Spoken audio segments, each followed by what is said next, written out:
जन्म लेने बेटी हमर दोनों ससुरारी जाई हत हो। नानाही से पोसनी हम बेटी कहई, अब बेटी बन पराया। काचे बा कसली नियन बेटी हमर, अब जत जिंदगी संवरल।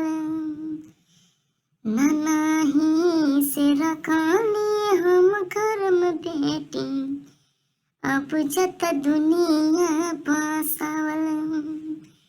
माई बाबू का बोना भूल बेटी, चाहे कुछ हो ही जाए तोर। बाबुल के अंगना न भूलिया।